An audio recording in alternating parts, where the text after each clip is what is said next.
欧洲国家成为历史最新的欧洲病夫，到底是哪个国家呢？今天带你快来看。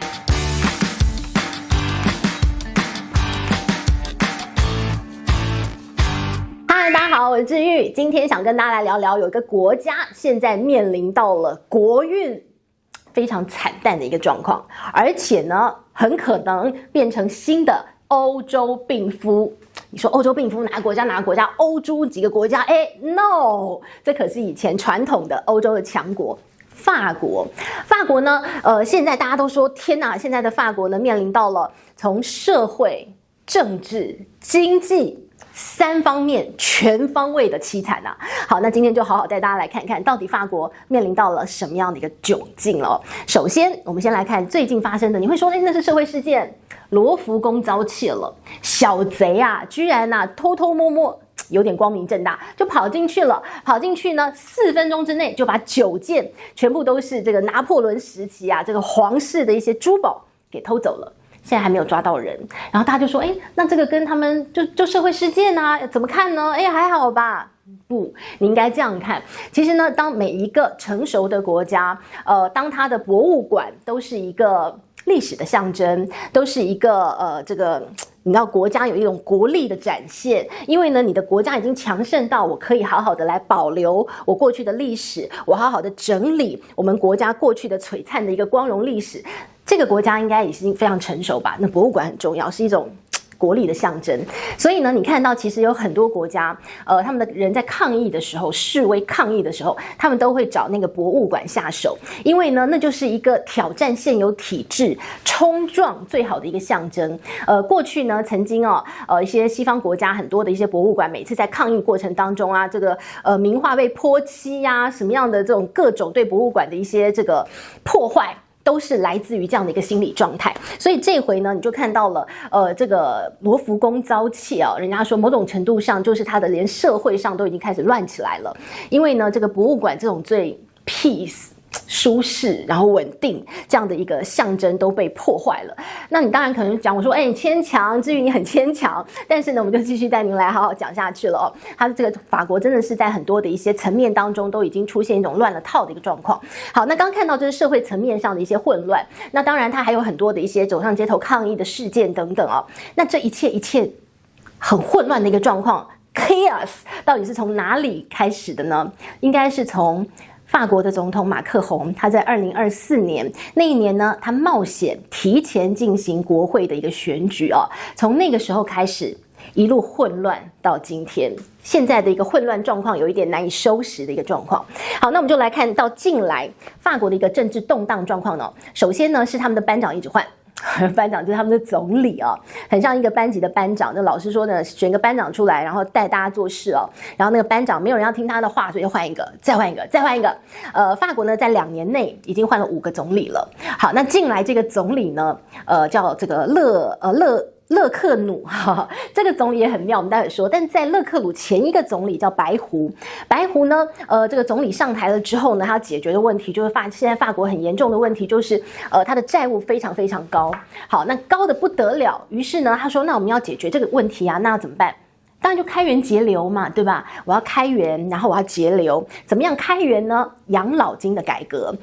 开源就是多赚点钱回来，然后要节流嘛。好，那这个养老金改革应该是节流的部分。他说我们把这个大家退休的年纪往上提。现在呢，法国他退休的年纪是62岁。果然是浪漫的国家，很浪漫，对不对？我要留着我的这个大好的这个年岁，我要去玩，环游世界，我要这个交男女朋友，对吧？62岁就退休，好。然后现在他说不行这个你这个62岁退休，你会领太多的一个这个养老金吧，对吧？所以我们把那个退休年纪往上提2岁，提到64岁。不行这个法国整个反啦，他们觉得怎么可以为什么要我这个延后2年退休不公平大家走上街头抗议，然后抗议甚至把这个白胡就是这个前总理都给弄下台了。他就说我不要这个延后退休，我也不要什么春节支出，我就不要，我就是要现在这个样子就最完美。好，那白胡就下台了。好，下台呢，这个马克宏就提了另外一位这个现在的勒克鲁也很有意思。勒克鲁第一次上台呢他就说，我们也是这个债务问题要解决，我们要怎么样怎么样，我们可能要加税，对吧？富人税要加税，又被轰下台。然后轰下台了之后呢，马克龙说，我再提一个班长，我再提一个班长，然后这个隔了2-3天再提一个班长。还是勒克努，然后他说是哪有这样的？然后勒克努说不，我这个就是任务型的一个组织，我就是来这个帮大家善后的。所以现在这个总理还是勒克努，真的莫名其妙哈，这个下台又上台，下台又上台，这么好玩。好，那这个勒克努呢，现在要做什么事呢？一样，现在法国的问题就是花很多钱，然后债务高筑，然后呢就是没办法，所以呢，每一个上台的总理都要解决同样的难题。那所以呢，刚提到的养老金的改革现在还在吵，但是他们说我们就先搁置吧，搁置到下一次的总统大选再来处理，让下一任的总统来处理。但是呢，现在迫切的是2026年，明年的预算卡关。预算呢，之前的白狐就是说我们的预算我们要撙节支出啊，所以呢预算不过还是下台。那现在这个勒克努也一样啊，他就说那就是不能花那么多钱，我们就没有那么多钱。那你要花那么多钱，你要举债，我们债务高筑。好，但是呢这一切反正法国人民没有人要听啦。那所以呢现在还在那个地方卡关当中。还有一件事啊，你知道这个。人家说这个祸不单行福无双至，对吧？祸不单行，现在法国这个祸不100行，什么都来。好，我们来看，连这个法国他们的前总统也被抓起来关。这个萨科齐萨科齐为什么被抓起来关呢？他说他在这个当年他要竞选的时候，他去收了格达费，利比亚的前领导人收了他的非法政治现金，然后呢他就承诺这个格达费说，我当了总统之后，我会帮你这个。让你国家的污名这个帮你这个洗清一点，然后我们让你重新找回你的国际地位，所以他就收了这一笔这个黑钱。好，那于是呢，现在被发现了嘛，所以他被抓起来关啊，他即将呢要这个入狱服刑，关5年的时间。好，那你就说哇，现在这个感觉这个。法国听起来它的政局非常的混乱，总理一个换一个，然后还可以换同一个，然后他们的前总统被这个入狱服刑，然后呢，他们社会的改革一直没有办法推进。好，那我们就带您看到他们的整个欧洲病夫的名号啊，就此而生。然后大家就说了，这法国可惨了。最妙的是。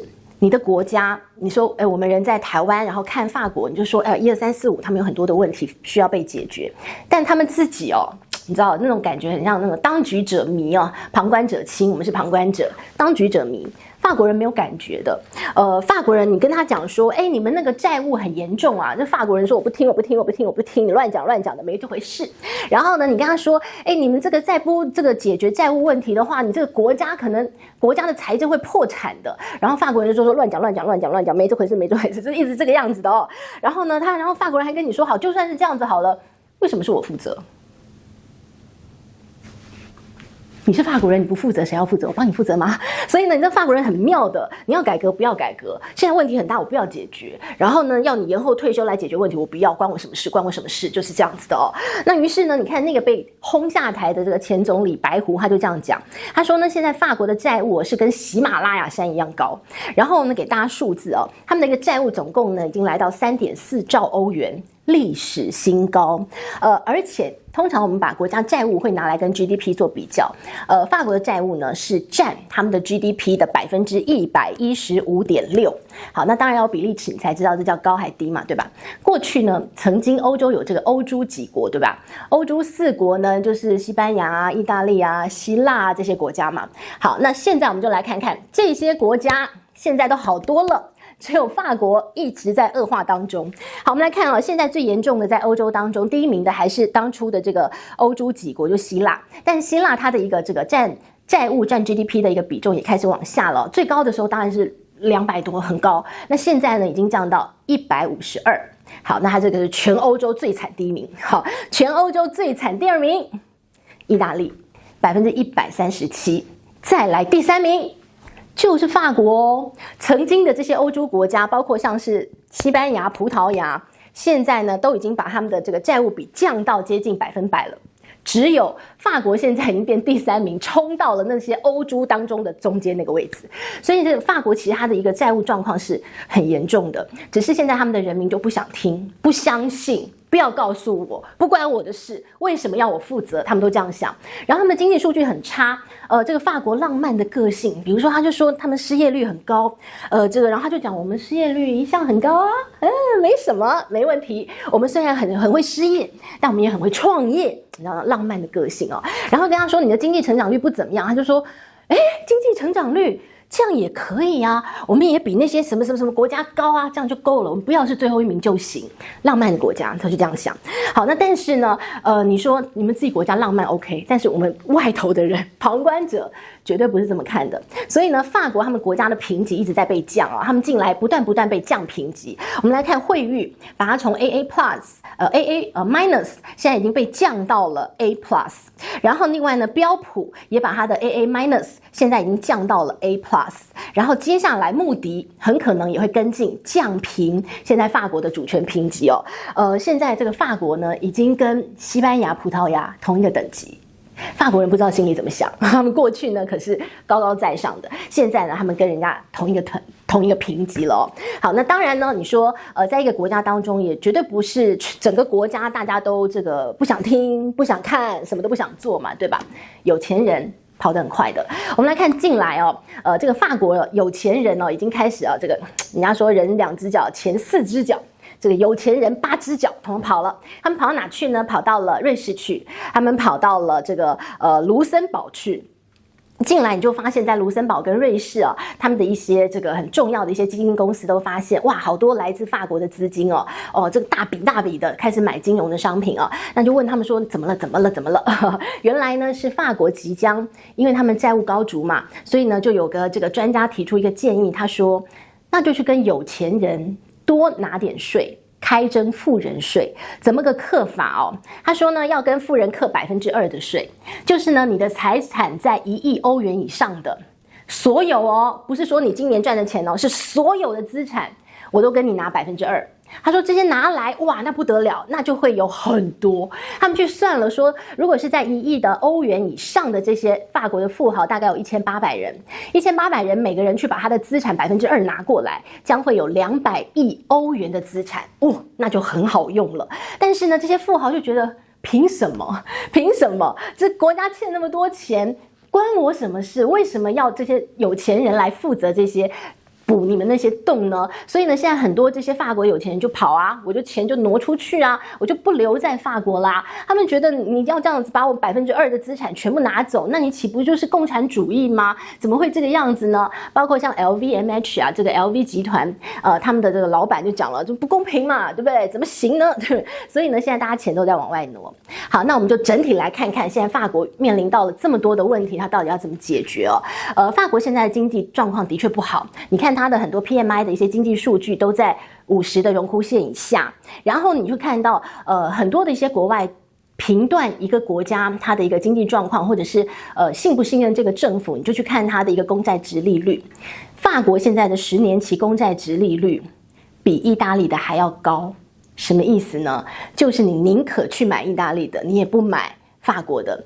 殖利率高就代表风险高所以呢，你就看到大家现在就很担心法国的一个状况，所以他们觉得法国的这个公债我最好是能不碰就不碰，以至于呢，法国在发债的时候必须要用更高的殖利率来吸引大家买它的一个公债嘛。